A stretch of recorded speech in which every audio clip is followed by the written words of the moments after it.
नमस्कार। नेपाल टेलिभिजन समाचारमा स्वागत छ। म श्वेता सिन्हा र म देवी सापकोटा। सुरुमा प्रमुख समाचार। नेकपाभित्र देखिएको अन्तर्विरोधलाई संवादबाटै समाधान खोज्न नेताहरूको जोड। पार्टी एकतालाई निष्कर्षमा पुर्याउन आग्रह। नेपालमा कोरोना भाइरसबाट थप 24 जनाको मृत्यु। एकै दिनमा 2933 जना संक्रमित। काठमाडौँ उपत्यकामा मात्र 1630 थपिए। भारतीय सेनाध्यक्ष नरवाने 3 दिने भ्रमणका लागि बुधबार नेपाल आउँदै। नरवानेको भ्रमणलाई दुई देशबीच उच्च तहमा संवाद संवहनको अवसरका रूपमा उपयोग गर्न सकिने रक्षा विशेषज्ञहरूको विश्लेषण। अमेरिकामा राष्ट्रपति पदका लागि भोलि निर्वाचन हुँदै वर्तमान राष्ट्रपति ट्रम्प र विपक्षी उम्मेद्वार बाइडेन बीच टक्कर हुने मत सर्वेक्षण। र वर्ल्ड एन्टी डोपिङ एजेन्सी वाडाले रुसमाथि लगाएको प्रतिबन्धको सुनवाई आजबाट सुरु। ओलम्पिकमा रुसको सहभागिता अझै अनिश्चित। समाचार अब विस्तारमा। नेपाल कम्युनिस्ट पार्टी नेकपाको आन्तरिक समस्या संवाद र सहमतिबाटै समाधान गर्नुपर्नेमा दलका नेताहरूले जोड दिनुभएको छ। एकीकृत पार्टीभित्र एकताका कतिपय विषय मिलाउन बाँकी रहेको अवस्थामा शीर्ष तहमा कुरा नमिल्दा राजनीतिक स्थायित्व र समृद्धिको यात्रा नै प्रभावित हुने भन्दै उहाँहरूले एकतालाई थप बलियो बनाउन नेतृत्व तहबाटै पहल हुनुपर्ने बताउनु भएको छ। सत्तारूढ दल नेपाल कम्युनिस्ट पार्टी नेकपामा उत्पन्न अन्तर्विरोधलाई संवादका माध्यमबाट समाधान गरी पार्टी एकता बचाउन पार्टीकै नेताहरूले विभिन्न माध्यमबाट आग्रह गर्नुभएको छ।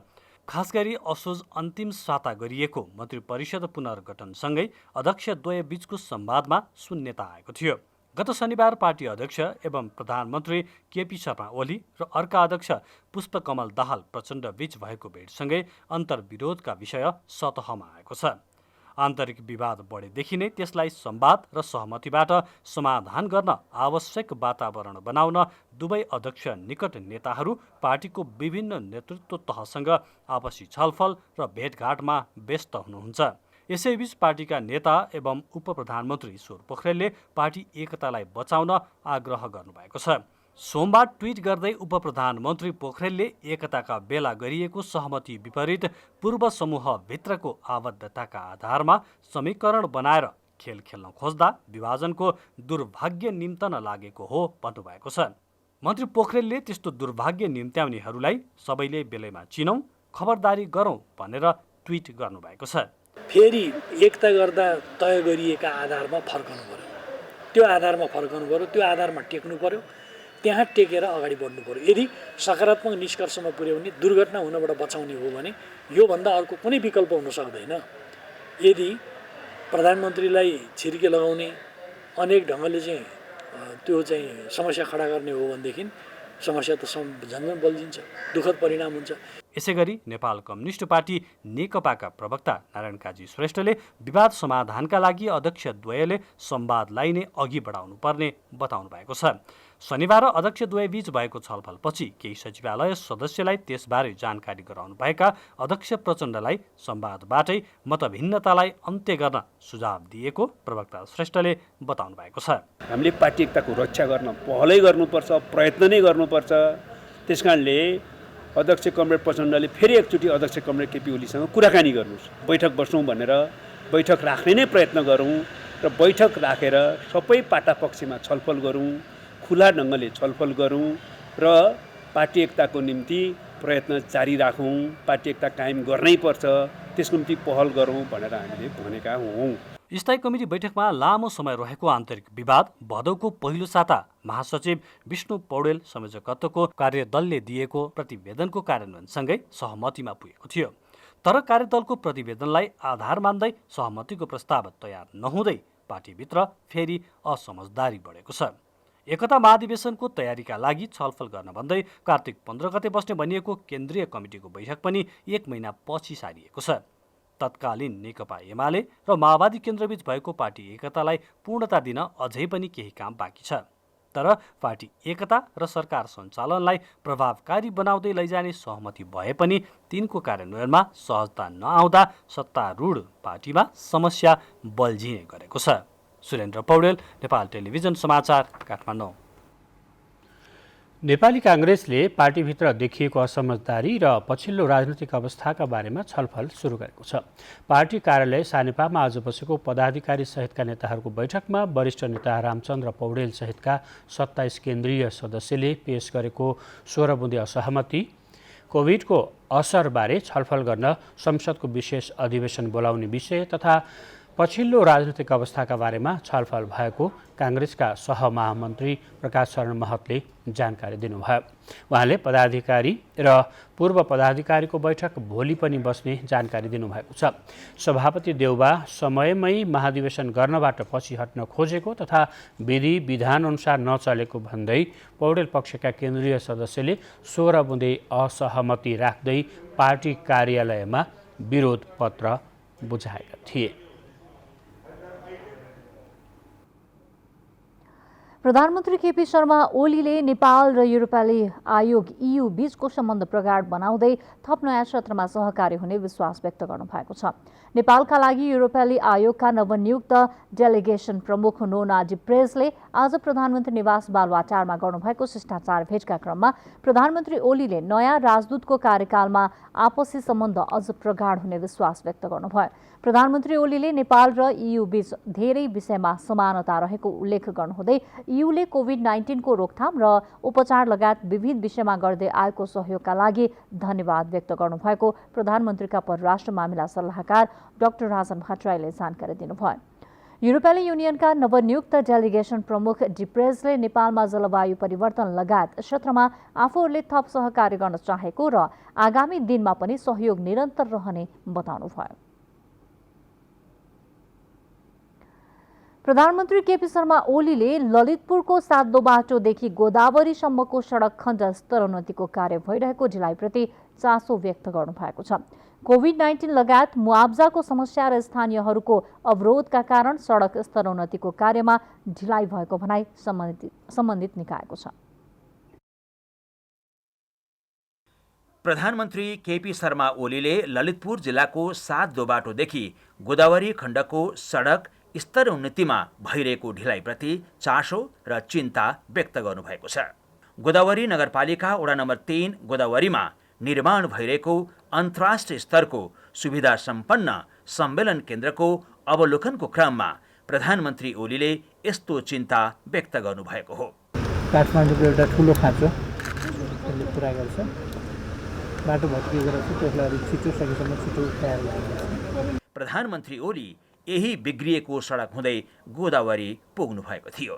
यसैबीच सातो बाटोदेखि गोदावरीसम्मको करिब 7 किलोमिटर सडकको स्तर उन्नतिको कार्यमा किन ढिलाइ भइरहेको छ, यस बारेमा बुझ्न हामी ललितपुर स्थित सडक विभाग कार्यालय आइपुगेका छौँ। कोभिड लगायत क्षतिपूर्ति, मुआब्जा समस्या र स्थानीयहरूको अवरोधका कारण सडक निर्माणमा केही ढिलाइ भएको स्वीकार गर्दै आउँदो असार मसान्तसम्ममा सडक निर्माण कार्य सम्पन्न गरिने सडक विभागका प्रवक्ता शिवहरि सापकोटाले जानकारी दिनुभएको छ। साइटमा गएर काम गर्ने दौरानमा विभिन्न खालका समस्याहरू आए, स्थानीयको अवरोधदेखि लिएर त्यहाँको क्षतिपूर्ति, मुआब्जाका कुराहरू, इभन अदालतमा पनि चाहिँ मुद्दा मामिलाका उजुरीहरू, निवेदनहरू परेको कारणले गर्दाखेरि यी धेरै समयसम्म यी कामहरू हुन सक्ने अवस्था भएन र त्यसपछि अहिले नेपाल सरकारले एउटा के निर्णय गरिदिएको छ हामीलाई भन्दाखेरि जति चौडाइ उपलब्ध छ त्यति चौडाइमा कालोपत्रेको काम स्तरोन्नति गरेर यी ठेक्काहरूलाई चाहिँ टुङ्ग्याउने भन्ने हिसाबले हामीले काम गरिरहेका छौँ। सातो बाटोदेखि केही अगाडि कर्मनासा खोलादेखि गोदावरीसम्मको 7 किलोमिटर सडकको स्तर उन्नतिको कार्य 2 वर्षदेखि सुरु गरिएको हो। काठमाडौँ उपत्यका सडक विस्तार आयोजनाले 2 फरक ठेक्का मार्फत सडक स्तरोन्नतिको कार्य गरिरहेको छ। सडक निर्माणको ढिलाइप्रति स्थानीयहरूले पनि चिन्ता व्यक्त गरेका छन्। पसलमा पसल समस्या भइरहेछ, पसल खोल्न पुरै खालमा मान्छे कमाउन थालेको छ। ठेकेदारले कहिले सघाउँछ भन्ने थाहा भएन यहाँ होइन। अब यहाँ यस्तै 10 वर्ष भइसक्यो कि 22 मिटर चौडा सडक स्तर उन्नति गर्ने सरकारको योजना सफल नहुने भएपछि जग्गाको उपलब्धताका आधारमा सोही अनुसार सडकको स्तर उन्नतिको कार्य भइरहेको सडक विभागले जानकारी दिएको छ। क्यामेरामा अनुप घिमिरे र रोबिन दाहालका साथ मनोहरी थापा, ललितपुर, गोदावरी।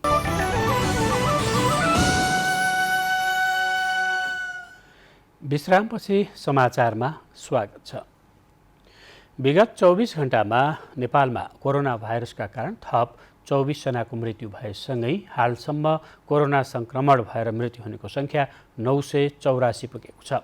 यस्तै पछिल्लो 24 घण्टामा देशभर कोरोना भाइरसका 2933 जना सङ्क्रमित फेला परेका छन्।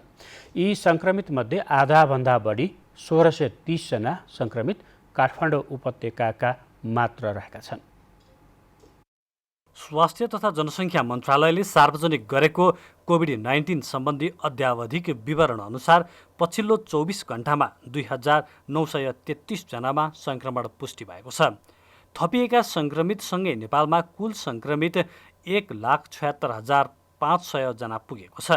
यीमध्ये 21.2% अर्थात् 37,524 सक्रिय सङ्क्रमित छन्। मन्त्रालयले पछिल्लो 24 घण्टामा 3,150 जना सङ्क्रमित निको भएर घर फर्किएको जनाएको छ। यो सँगै सङ्क्रमण मुक्त भएर डिस्चार्ज हुने 1,37,992 पुगेका छन्। प्रतिशतमा हेर्दा यो सङ्ख्या कुल सङ्क्रमितको 78.2% हो। त्यसै गरी पछिल्लो 24 घण्टामा 24 जना सङ्क्रमितको मृत्यु भएको छ। यो सँगै कोरोना भाइरसबाट अहिलेसम्म 984 जनाको मृत्यु भइसकेको छ।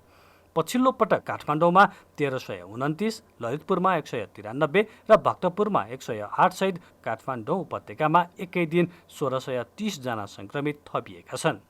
पछिल्लो समय देशभरकै दैनिक कुल सङ्क्रमित सङ्ख्याको आधाभन्दा बढी सङ्क्रमित थप भइरहेको काठमाडौँमा 16,118 सक्रिय सङ्क्रमित छन् भने ललितपुरमा 2,288 र भक्तपुरमा 1,033 जना सक्रिय सङ्क्रमित छन्। उपत्यकाका 3 जिल्लामा हालसम्म 373 जनाको मृत्यु भएको छ। मन्त्रालयको तथ्याङ्कमा हाल 14 जिल्लामा 500 बढी सक्रिय सङ्क्रमित छन् भने मुस्ताङ, मनाङ र बाजुरामा सक्रिय सङ्क्रमित छैनन्। सुरेन्द्र पौडेल, नेपाल टेलिभिजन समाचार, काठमाडौँ। भारतका स्थल सेनाध्यक्ष मनोज मुकुन्द नरवाने नेपाली सेनाको मानार्थ महारथी पदको दर्जा ग्रहण गर्न 3 दिने भ्रमणमा नेपाल आउँदै हुनुहुन्छ।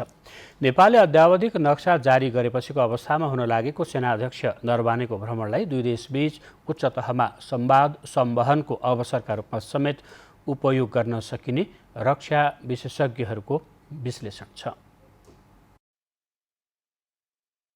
भारतका सेनाध्यक्ष मनोज मुकुन्द नरवानेको आसन्न नेपाल भ्रमण विगतका सेना प्रमुखहरूको भ्रमणभन्दा बढी चर्चामा छ। जनरल नरवाने नेपाली सेनाको मानार्थ महारथी दर्जा ग्रहण गर्न प्रधान सेनापति पूर्णचन्द्र थापाको निमन्त्रणामा आउँदो बुधबार नेपाल आउन लाग्नु भएको हो।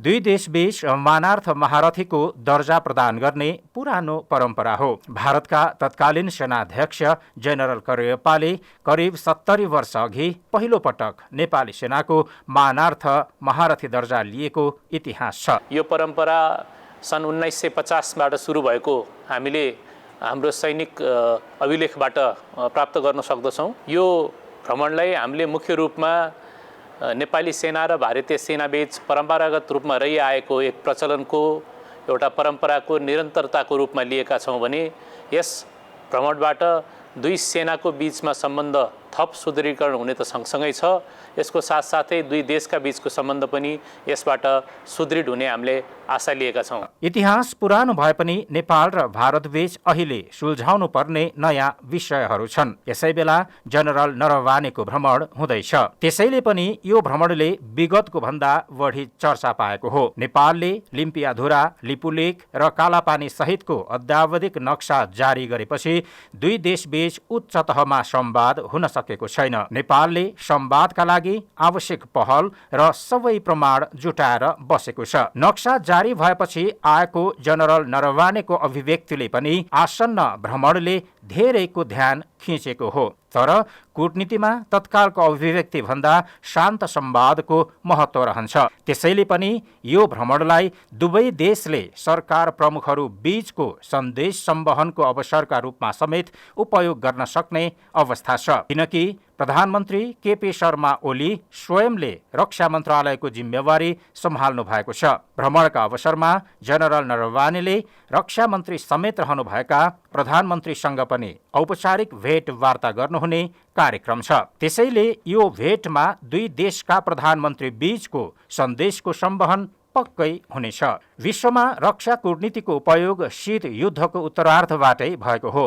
रक्षा कूटनीतिलाई विदेश नीति कार्यान्वयनको महत्त्वपूर्ण संयन्त्र पनि मानिन्छ। तर जनरल नरवानेको भ्रमण रक्षा नभएर सैन्य कूटनीतिको बलियो माध्यम बन्न सक्नेछ, किनकि यसअघि पनि भारतको अघोषित नाकाबन्दीका बेला सैन्य कूटनीतिको प्रयोग भएको थियो। जनरल नरवानेको आसन्न भ्रमणलाई नेपाली सेनाले परम्पराको निरन्तरता भनेको छ। तर यो भ्रमण सीमा लगायतका विषयमा दुवै देशका उच्च नेतृत्वको मन बुझ्न, बुझाउन र आगामी दिनमा वार्ताको वातावरण बनाउन समेत उपयोगी बन्ने रक्षा विशेषज्ञहरूको विश्लेषण छ। संघीय मामिला तथा सामान्य प्रशासन मन्त्रालयले स्थानीय तहमा रिक्त पदाधिकारीको नाम पठाउन सबै जिल्ला समन्वय समितिलाई निर्देशन दिएको छ। गएको भदौमा मन्त्रालयले रिक्त पदाधिकारीको विवरण मागे पनि पदाधिकारीहरूको विवरण नआएपछि अहिले फेरि 3 दिनभित्र रिक्त पदाधिकारीको विवरण पठाउन भनेको हो। यसअघि सरकारले स्थानीय तहका रिक्त पदाधिकारीको विवरण सङ्कलन गरेर निर्वाचन गरेको थियो। गएको मङ्सिरमा धरान उपमहानगरपालिकाका प्रमुखसहित 3 गाउँपालिकाका अध्यक्ष र 1 उपाध्यक्ष तथा 43 वडा अध्यक्षका लागि उपनिर्वाचन भएको थियो। काभ्रेपलाञ्चोक जिल्लाले अत्यावश्यक बाहेकका सेवा बन्द गरेको छ। प्रमुख जिल्ला अधिकारी शिवराम पोखरेललाई कोरोना संक्रमण भएपछि जिल्ला प्रशासन कार्यालयले भोलिबाट 1 साताका लागि अत्यावश्यक बाहेकका सबै सेवा बन्द गर्ने भएको हो। सहायक प्रमुख जिल्ला अधिकारी लक्ष्मीदेव हुमागाईले आज सूचना जारी गर्दै प्रमुख जिल्ला अधिकारी पोखरेललाई संक्रमण पुष्टि भएको र अन्य कर्मचारीहरूमा पनि कोरोनाका लक्षण देखिएकाले कार्यालयको सेवा बन्द गरिएको जानकारी दिनुभयो। कोरोना भाइरसको संक्रमण अझै बढ्दो क्रममा रहेकाले सबैले स्वास्थ्यमा सावधानी अपनाउनु अपरिहार्य छ। संक्रमण निको भएर दैनिक जीवनमा फर्कन केही समय लाग्ने भए पनि पूर्ण सावधानी अपनाउन सकिए चाँडै फर्कन सकिने संक्रमणबाट मुक्त भएकाहरूको अनुभव छ। संक्रमण मुक्त भएपछि दैनिक जीवनमा फर्कदा कस्तो सावधानी आवश्यक पर्छ त हेरौं आजको कोरोना केयर।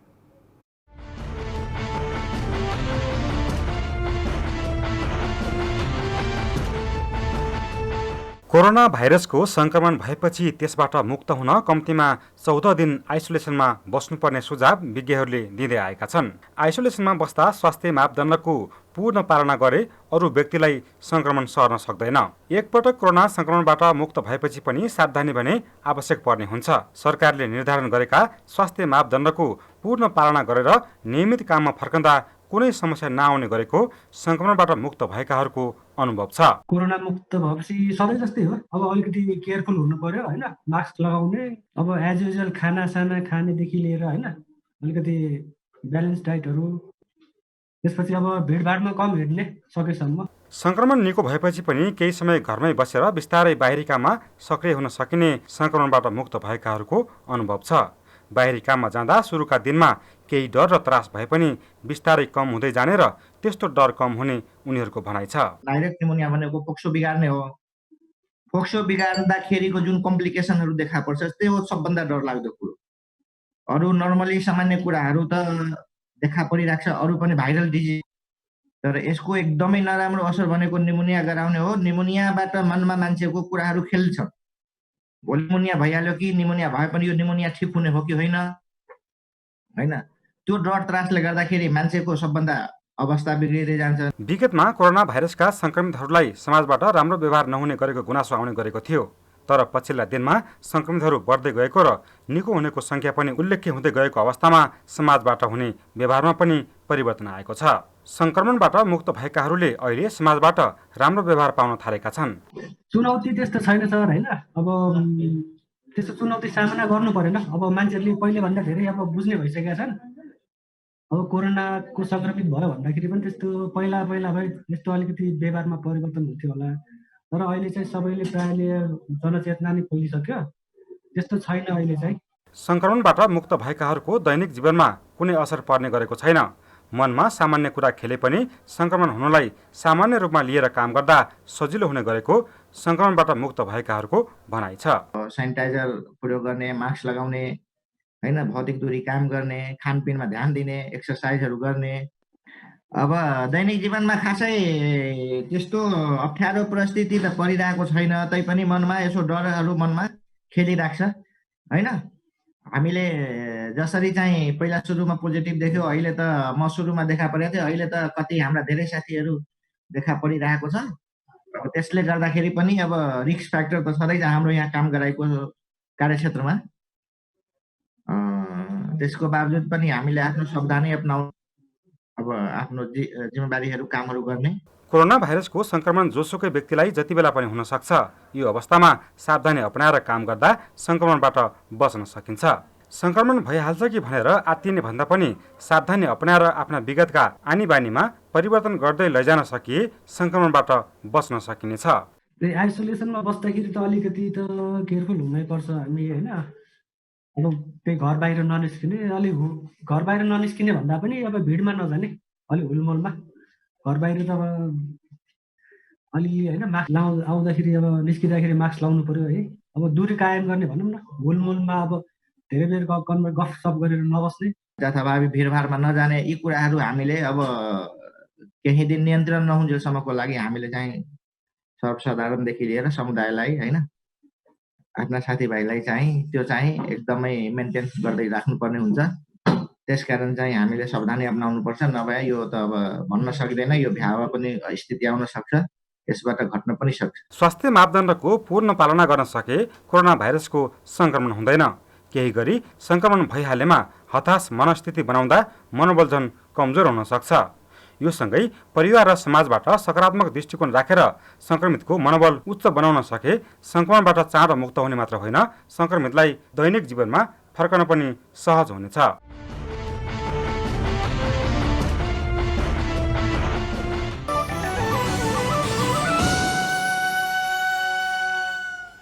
विश्रामपछि समाचारमा फेरि स्वागत छ। सञ्चार तथा सूचना प्रविधि मन्त्री पार्वत गुरुङले श्रमजीवी पत्रकारले सधैँ तलब सुविधा नपाएको गुनासो र आन्दोलन गर्नुपर्ने अवस्थालाई स्थायी रूपमा समाधान गर्नुपर्नेमा जोड दिनुभएको छ। आज सञ्चारग्रामस्थित प्रेस काउन्सिल नेपाल, न्यूनतम पारिश्रमिक निर्धारण समिति र सूचना तथा प्रसारण विभागका कार्यालयको भ्रमण गरेपछि मन्त्री गुरुङले पत्रकारको पारिश्रमिक सम्बन्धी समस्याको दिगो समाधान खोजिनुपर्ने बताउनु भएको हो। पत्रकार र सिङ्गोआम सञ्चार क्षेत्र मर्यादित र व्यावसायिक बन्नुपर्नेमा पनि उहाँले जोड दिनुभयो।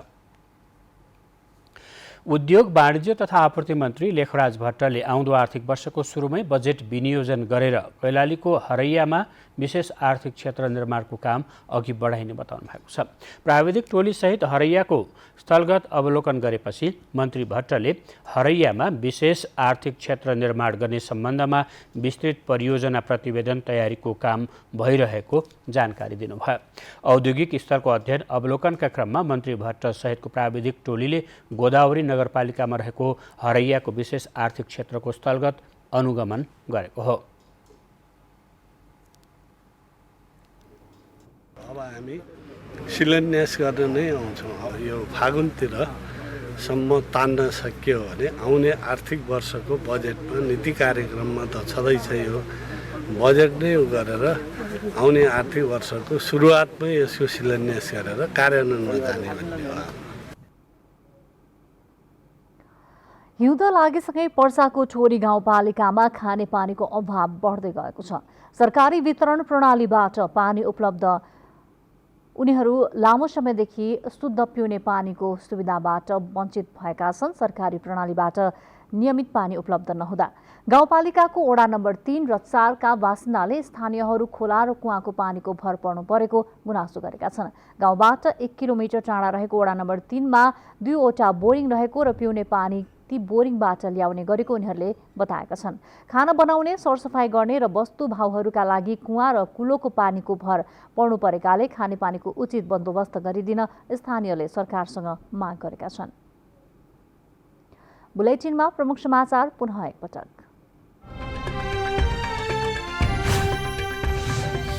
नेकपाभित्र देखिएको अन्तर्विरोधलाई संवादबाटै समाधान खोज्न नेताहरूको जोड, पार्टी एकतालाई निष्कर्षमा पुर्याउन आग्रह।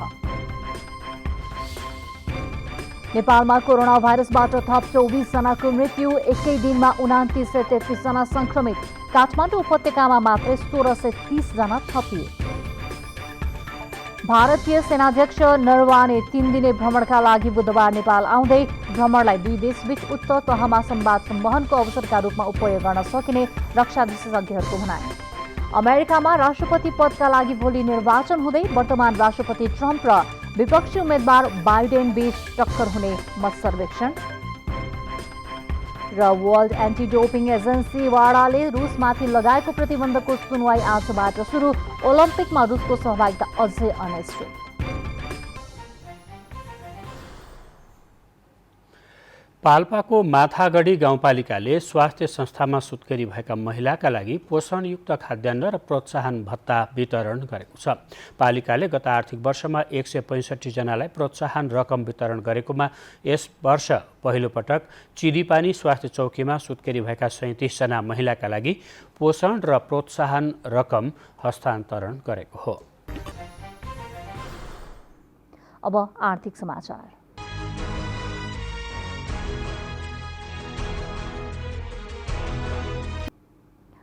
अर्थमन्त्री विष्णु प्रसाद पौडेलले सरकारले गरेका राम्रो कामहरूको प्रचार र कमी कमजोरीहरूमा स्वच्छ आलोचना गर्न सञ्चारकर्मीहरूलाई आग्रह गर्नुभएको छ। नेपाल आर्थिक पत्रकार संघ नाफिजका पदाधिकारीहरूले आज अर्थ मन्त्रालयमा पेश गरेको सुझावहरू बुझ्दै मन्त्री पौडेलले देशको आर्थिक विकासमा सरकार र मन्त्रालय लागिरहेको र त्यसमा सकारात्मक भूमिका निर्वाह गर्न पत्रकारहरूलाई आग्रह गर्नुभयो। उहाँले आर्थिक पत्रकारहरूको क्षमता अभिवृद्धि सम्बन्धमा काम गर्न तयार रहेको पनि बताउनुभयो। यी सुझावहरू कार्यान्वयन गर्ने सन्दर्भमा मैले चाहिँ अर्थ मन्त्रालयको टिमसँग बसिकन आवश्यक विमर्श गर्नेछु। सुझावको अर्थ, सुझावको चाहिँ प्रयोजन त्यसको कार्यान्वयन हुँदा हुन्छ भन्ने कुरामा मलाई मेरो आफ्नो त्यो मान्यता छ।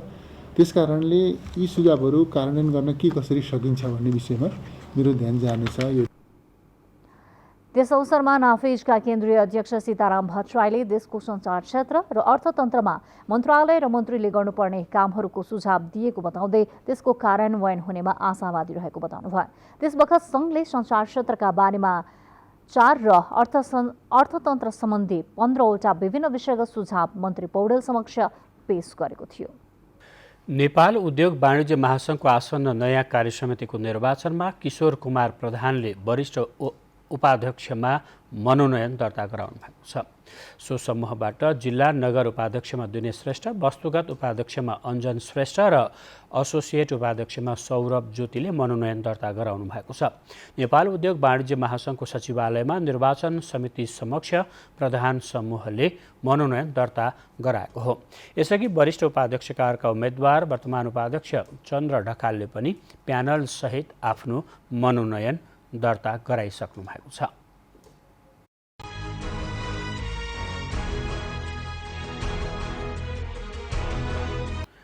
प्रदेश 1 को पहाडी भूभागमा आज राति आंशिकदेखि सामान्य बदली रहने तथा देशका बाँकी पहाडी भेगमा आंशिक बदली रही अन्य भेगमा मौसम सामान्यतया सफा रहनुका साथै प्रदेश 1 गण्डकी र कर्णाली प्रदेशका पहाडी क्षेत्रका 1-2 स्थानमा हल्का वर्षाको सम्भावना रहेको मौसम पूर्वानुमान महाशाखाले जनाएको छ। काठमाडौँमा आज रातिको न्यूनतम तापक्रम 11 र 13 डिग्री तथा भोलि दिउँसोको अधिकतम तापक्रम 26 र 28 डिग्री सेल्सियस बीच रहने अनुमान गरिएको छ। अब मौसम सम्बन्धी थप विवरण।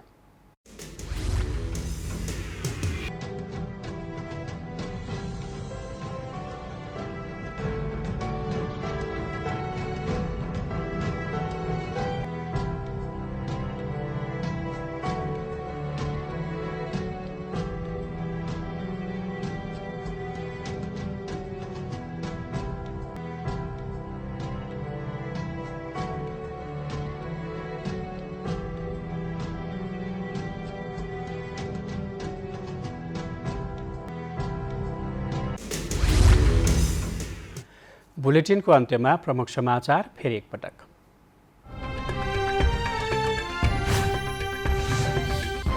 नेकपाभित्र देखिएको अन्तर्विरोधलाई संवादबाटै समाधान खोज्न नेताहरूको जोड, पार्टी एकतालाई निष्कर्षमा पुर्याउन आग्रह।